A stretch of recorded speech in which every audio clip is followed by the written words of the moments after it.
estamos de vuelta y ahora sí ha llegado un momento. No el momento. Ha llegado un momento. No es el momento. Está bien, está bien. Es solo un momento. No quiere un destaque tal. No, es como, es un momento. Otro más, un entre momento tantos. más. Tampoco quiere que la gente espere demasiado. Claro. Vamos a hablar sobre el cine de Austria. Bien. ¿Sí? Y esto, repito, lo que me preguntó Cami al principio del programa. ¿Querés que te lo ¿por qué? pregunte de Dale, nuevo? dale. Vicky, ¿y por qué estamos hablando del cine de Austria? Estamos nivel, hablando chicas? del cine de Austria porque el lunes a las 2 de la tarde va a jugar la selección argentina contra Austria en la fase de grupos de la Copa Mundial de Fútbol Masculino. Ay, por está. favor. Exactamente. Todos esos datos Bien. dados. Ok, Todos, muy bien. todos. ¿Cómo todos. estás con el clima mundialista? Ay, yo estoy ¿Subidísima? a full, yo estoy a full. Ya Yo miro está todos los subidísima desde antes de que partidos. empiece. No, Todos digo, los capaz partidos. hubo una merma, por volvió a ahí subir no. y no. No. Estás igual. Por ejemplo, ayer pude ver los partidos del día y todos muy aburridos. Por ejemplo. Pero Escuché ese comentario. sí, hay algunos partidos que son en embole, pero eso no me quita la diversión de que termine un partido y yo estoy pensando en cuál viene. Estoy Bueno, entretenida, subidísima, estoy subidísima entusiasmada. Está muy total. bien. Tengo mi fixture que aparte tiene al personaje de Ever Ludueña en la tapita. Ay, pero está hecho Cosa que- exclusivamente para ti. ¿Viste? Lo pensé, dije, claramente, esto Sí. era para que nos encontremos Me con este fixture. encanta. Así que bueno, estoy muy entusiasmada yo. Y después, aparte de haber hecho la columna anterior, Sí. después encima a Argentina le fue muy bien, cosa que a mí me puso de muy buen humor. Eso te iba a decir, yo creo que ahora ya es cábala esta columna en algún punto. Y sí. Y Perdón, por pero las yo dudas no no tengo la muchas podemos cábalas, discontinuar. así que me voy a quedar con esta. empecé el partido con... Yo tengo la camiseta que es la que usé el Mundial pasado. Yo no soy una persona de cábalas, pero sí hay un momento en el Pero que que las siento... hay, las hay. Si hay un momento en el que siento que tengo que seguir algún tipo de ritual, lo hago. Tenía la Bien. camiseta en la silla no puesta, la que había usado en el Mundial pasado, y tenía otra puesta, que dije, bueno, me voy a poner esta camiseta. Y hacen el gol de Argelia, lo anulan y me la fui a cambiar. A la mierda, dije, no, me pongo la de siempre por las Me dudas. encanta, me ¿Qué sé encanta, yo? me encanta. Sí, no, me puso. Yo Y como además así es intensa. creer o reventar, ¿no? Porque Obvio. Claramente sí. que eso torció que el destino del partido. Sí, me imagino. Desde ya, no Sí, son sí, los 3 sí. goles que hizo Messi, que es el mejor jugador del mundo. Para no, nada. para nada. Es la camiseta de Victoria Duclos. Exactamente. Gracias, Nancy, por favor. verificarlo. Vos que Gracias sos por la más- validar mi la locura. más Ante- estudiada de Ante todo, lo valido. Aparte, si no hay ¿qué voz más autorizada hay en la Copa de Fútbol masculino que Nancy. que yo? La Copa Exacto, de Fútbol. La Copa de exacto. Fútbol. Acá sabemos que Nahue, que es periodista deportivo. Pero por favor. No, No. Nancy. Exactamente. Ante todo. Bueno, vamos a hablar un poquito sobre el cine de Austria. Obviamente, acá empieza a pasar algo que yo quiero empezar a señalar, que es que mientras como nos enfocamos en un cine más europeo, empieza a haber como más aristas del cine de esos lugares. No son historias tan lineales y no son tan acotadas. Si bien la de Austria es una historia un poco acotada y que siempre está como más bien en contraposición a cosas que suceden en Alemania, por ejemplo, empieza a ver como cada vez, mientras más aristas haya, bueno, más recorte vamos a tener que hacer. Eso como para tener en cuenta. La historia de Austria claramente es una historia que tiene más aristas que, por lo menos públicamente, así como a grosso modo, tiene muchas más aristas que lo que hablamos la semana pasada. Claro. Por supuesto que uno se pone en profundidad, va a encontrar un montón de detalles y mucha información más de ambos. Pero acá el recorte por el cual empecé es por algo que tiene que ver con, bueno, ¿cuál es el comienzo? Así como habíamos hablado la vez pasada del cine más de guerrilla, ¿no? Como un cine primero más colonial y después un cine más de guerrilla. Y esa cuestión identitaria también, ¿no? Exactamente. Bueno, acá tiene un comienzo muy singular. Y que está como medio tapado, medio bajo la alfombra. Sí. Porque tiene una parte primero que es un cine más importado, ¿no? Como un cine más realizado por extranjeros, lo mismo que decíamos recién, franceses, alemanes y qué sé yo. Noticieros, algo muy común, muy típico, que atraviesa... Sucesos, digamos, sucesos Sí, austríacos. Totalmente, atraviesa un poco todo. ¿Qué sucesos serán? Exacto. ¿Quiénes será mi equivalente a en ese podcast? Claro. Esos austríacos.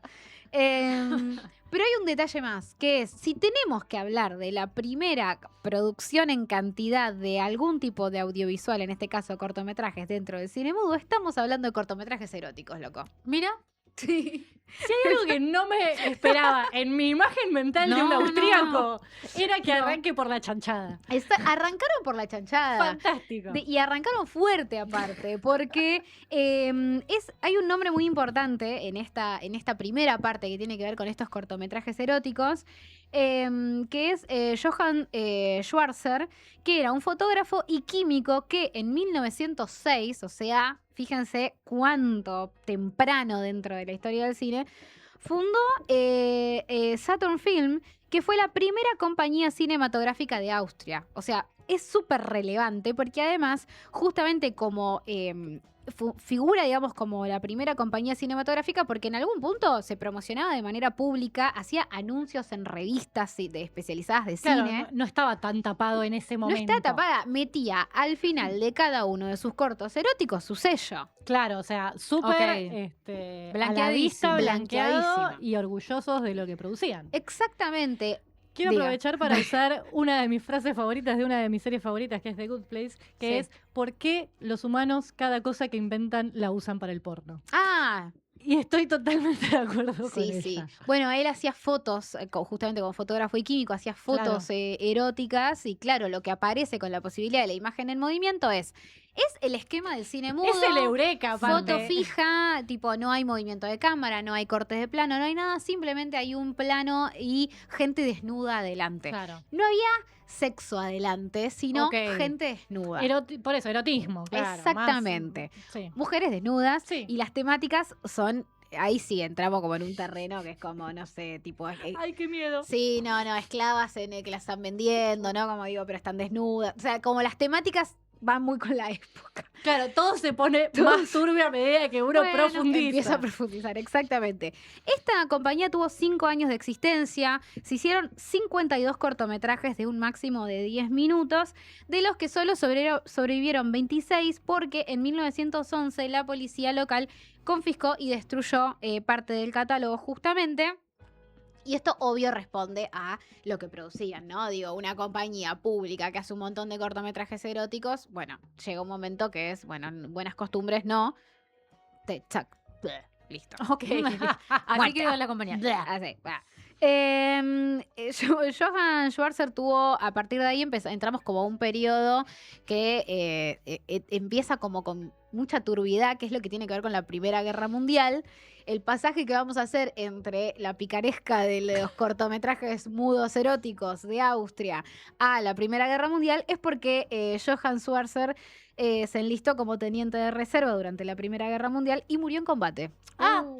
Sí, bueno. en 1914 a los 34 años. Sí. Y después, bueno, si vamos justamente a la Primera Guerra Mundial, yo acá hago otro bloque de cinematográfico. Otro bloque temático, otra Sí, era, otro Porque era ahí entra en que si tirás del hilo empezás a sacar mucho, pero que es Primera Guerra Mundial, Segunda y una compañía muy importante para todos estos periodos que es la Sacha Films. Ok. Porque Sacha Film, entre 1914 y 1918, que fue el periodo de guerra, se forma como un espacio de prensa integrado por 3 productoras. Una era esta y las otras 2 son impronunciables. Perfecto. Para mí son como imposibles. Mira, Cami, vos que sos locutora. Cami, vos que sos locutora, haz el intento. Exactamente. No, nena. Son Sacha imposibles. Film, la Weiner Film Industrie Gesellschaft. Fantástico. Y hay Está dos más. perfectamente Y hay dos más, pronunciado. Sí. Y esta compañía de prensa justamente para la propaganda de guerra, lo que hace es asociar a estas compañías, que eran 3, la Sacha Film era una de las más importantes, era la que producía más, y lo que hacen es empezar a generar noticieros de guerra, ¿sí? Los noticieros de guerra se hacían como con un equipo muy pequeño y con una supervisión militar como muy, muy estricta, cosa que después, además, se complejiza y cambia con lo que tiene que ver, por eso decía el comentario al comienzo del bloque, con la anexión de Austria a Alemania en 1938, en lo que es la era nazi directamente, ¿no? Porque desde 1936 ya se había prohibido que los judíos, por ejemplo, hicieran cine, que trabajaran en cine. Y eso va a después llevar a que había algunos que ya se habían ido, ¿sí? Hacia tiempo de Austria y que los conocemos y que los nombres son muy reconocidos. Ahora vamos a ir allí. Pero después de eso, cuando finalmente se anexa Austria a Alemania, lo que hay es un control que si ya había una supervisión militar, empieza a ser un control directamente del Estado total en qué se producía y qué historias se contaban. Claro, sí, censura le queda chico. Exacto. Y ese momento, esa productora, cuando queda bajo un control nazi, se empieza a llamar Bien Film. Y es la misma Sacha, pero ahora se llama Bien Film y depende del gobierno nazi. Y empieza a hacer como un montón de producciones que tienen que ver con una cuestión más de humor ligero y de entretenimiento, ¿no? Como una maniobra distractiva, quizás con algún... Me suena, ¿no? Ahí es donde las historias se tocan. Tal vez no se hizo nunca más en ninguna otra parte del mundo eso. Exactamente. El contenido era fuertemente nacionalista, había cuestiones de comedia, pero también como una comedia que apuntaba a una cuestión más moralizante, ¿no? Como, bueno, lo bueno, lo malo y demás. Sí. Y el ser nacional, por supuesto, ese tipo de cosas. cosas. Y de hecho tienen un tipo de películas que ahora las voy a mencionar un poco, porque tienen una forma de decirle a esas películas, pero no necesariamente a las que son como comedias musicales y demás. Dentro de este momento y de esta productora hay un nombre muy importante que es Willy Forst, que produce un montón en todo este momento, que es el momento de la Segunda Guerra Mundial, y dentro de esta productora hace una trilogía vienesa, digo por si alguien quiere como entrar derecho al cine de Austria. Hay una que se llama Opereta, que es como la primera de esa trilogía. Algunos dicen que en esas películas se pueden leer como algunas metáforas críticas de las películas, porque si bien es un nombre que podría estar asociado, ¿no? El de Willy Forst, podría estar asociado como un cine de propaganda nazi o un cine como alineado al nazismo, no está como un nombre tan manchado en ese sentido. Es como que hay algo de una voluntad de decir, bueno, hago cine ligero, me mantengo al margen de las cuestiones políticas, trabajo, yo solo estoy haciendo películas, ¿no? Y después una mirada un poco más amable con él, que es la que dice que dejaba en sus películas algunas metáforas críticas respecto de la situación local. Como que hacía un poco lo que podía dentro de las condiciones. Exactamente, también, claro. Exactamente. Y bueno, como representación de este momento y de esta empresa está la trilogía vienesa, digo que me parece que es como algo que es tipo La Sangre de Viena, Opereta y Las Chicas de Viena. Pero para ese momento ya habían emigrado algunos nombres relevantes que son de austríacos, pero que despegaron luego de su llegada a Estados Unidos, como por ejemplo Billy Wilder. Billy Wilder. Muy bien, salió. Bien. Que, por ejemplo, Sunset Boulevard, ¿no? Sí, no, bueno. Personaje, o sea, conocidísimo porque es fundacional también de un montón de cosas, sí. Exactamente. Y después dentro de este género que también toma como mucho impulso, aunque hay registros de que es un género que se trabajaba muy previamente, está esto del Heimat Film. Ok. Estas son las películas de Patria y Hogar. Que justamente... Patria y hogar. Sí.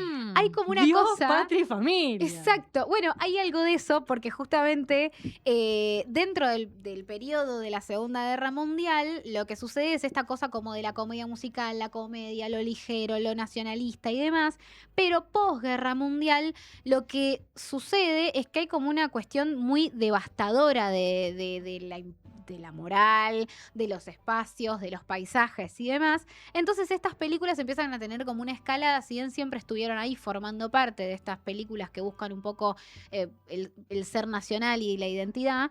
Estas películas en particular empiezan a tomar después de la guerra como una impronta muy importante y empiezan a mostrar características especiales de esta película, los paisajes alpinos, esta cosa como de un paisaje lindo para estar, lindo para ver, algo que tenía que ver con lo devastado que estaba el terreno, ¿no? El territorio. Y pasiones morales simples como ideas de lo bueno y lo malo y demás. Y que siempre el bueno sea el que se salga con la suya y el malo queda enojado porque el bueno lo logró, etcétera, etcétera.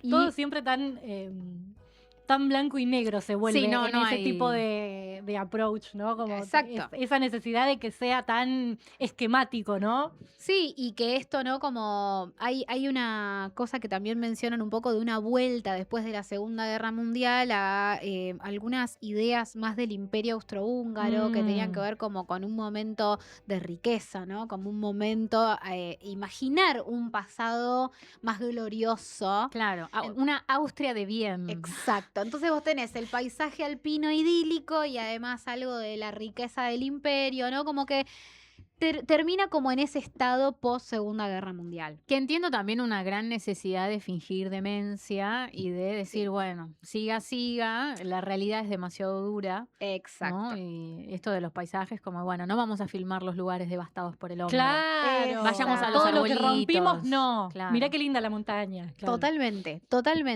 Entonces, el cine de Austria, hasta ese momento, después empieza como otro periodo que es el que ahora vamos a hablar, pero digo, hasta ese momento es un cine que muchas veces se debate entre lo que sucede con las producciones extranjeras y ellos, ¿no? Como, bueno, cada vez que ellos producen cosas o que están muy fuertemente identificadas con el ser nacional de Austria y son difíciles de vender, digamos, de distribuir en el extranjero. Y eso después termina generándoles como problemas financieros para seguir produciendo. Producían muy poquitas películas al año post todo este periodo.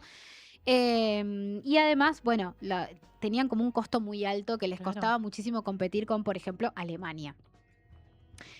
Pero pasa algo, y esto a mí me encanta traerlo porque es como en este contexto argentino, que es la reforma institucional que generó la Ley Federal de Financiación del Cine de Austria. Mira vos.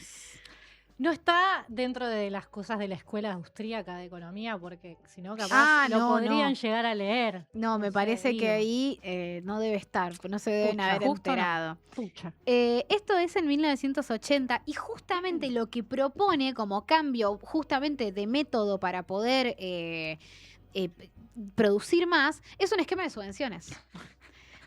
Subvenciones Qué nacionales loco. sistemáticas para la producción, distribución y promoción cinematográfica con el fin de reforzar la viabilidad cultural y económica.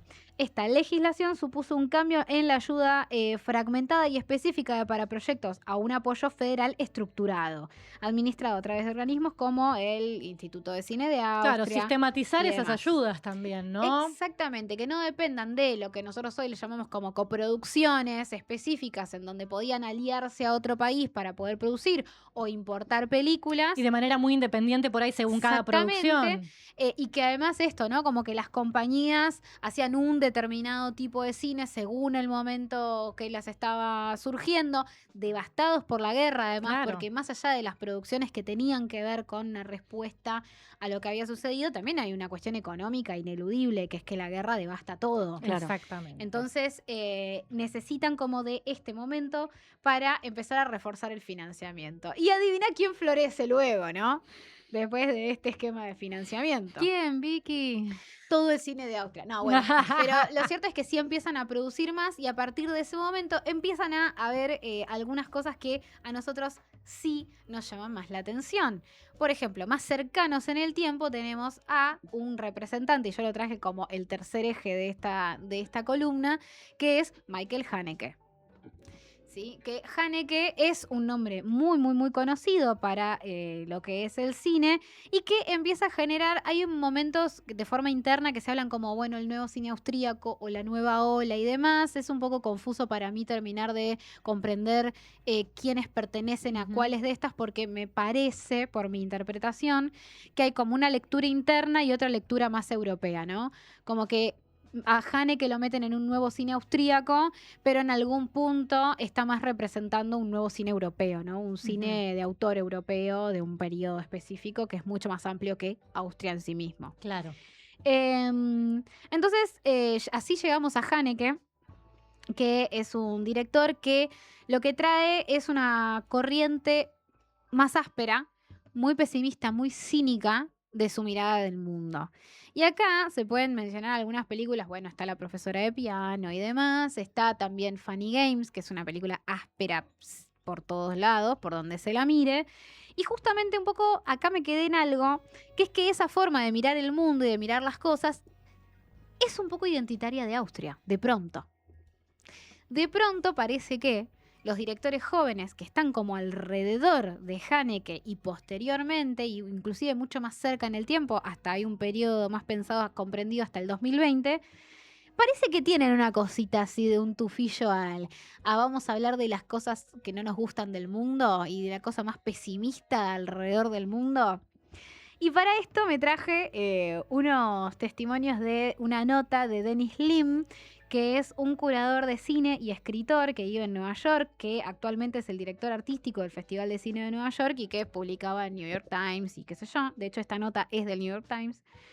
Y que dice: fiel a su estilo, la cualidad más destacada de la nueva ola del cine austríaco es su disposición a enfrentarse al objeto y enfatizar lo negativo. En los últimos años, este pequeño país se ha convertido en algo así como la capital mundial del cine que hace sentir mal. Ok. Qué definición. Y cita a 2 austríacos que hablan de esto. Y dice, Bárbara Albert, que es una directora de cine después de su primer largometraje Northern Skirts, austríaca también ella, dice: no queremos solo satisfacer al público. A veces también queremos hacerles daño y hacerles pensar. Y Alexander Horwath, que es director del Museo del Cine Austríaco, dijo que muchos cineastas austríacos contemporáneos suscribían a una visión relativamente determinista, depresiva o al menos pesimista del mundo. Al menos pesimista Al ya menos. es una redefinición, ¿no? ¿Qué? Tipo, al menos pesimista. Teniendo en cuenta la historia social y política Bueno, del claro. país, no me parece ¿Qué para nada querés? descabellado que tengan una mirada un poco contrariada de la vida. Siendo un país súper chiquito por todas las que tuvo que pasar, Exactamente. muchas veces solo por estar en el medio Solo de por un dónde está, territorio, ¿no? Claro, sí, eh, total. creo que tiene todo el sentido del mundo. Exactamente, así que así es como pasamos, así es como llegamos de los cortometrajes eróticos del cine mudo. Me encanta eso, ¿no? Como No, que pensar ese sea el también origen. que el origen sea Sí. de la picaresca y lleguemos a Sí. el país que A la incomoda capital con mundial, su cine, claro. A la capital mundial del cine que hace sentir mal. Espectacular. Muy bueno. Qué This recorrido, is qué viaje, Austria. Vicky. Sí, y en el medio tenemos a la Noria Gigante, que es un tesoro de la cultura cinematográfica europea. Ok, bueno. Es un bien. dato que no me quedó bien para nada de No, lo no, que iba no entraba en el relatando. recorrido ni en pedo, pero, Pero Vicky lo está- tenía había que que dar. decirlo. Pero está la decirlo. Noria Gigante que aparece en un montón de películas. Pero bueno, me gustó eso. Del cine erótico a la capital mundial del cine que hace sentir mal. Eso, Espectacular. cine de Austria. Espectacular. Volveremos con el cine de Jordania. Volveremos con el cine de Jordania. Volveremos o con el- cosas que pasan en Jordania y tienen que ver con el Claro. cine. Acá Nancy Jaimes está participando de la investigación, ¿eh? Sí. Así que se Mira, Activamente. Así que bueno, hacemos un breve corte, ¿te parece, Nancy? Pero por supuesto, vamos a escuchar Me, Myself and I de Norma Jenkins.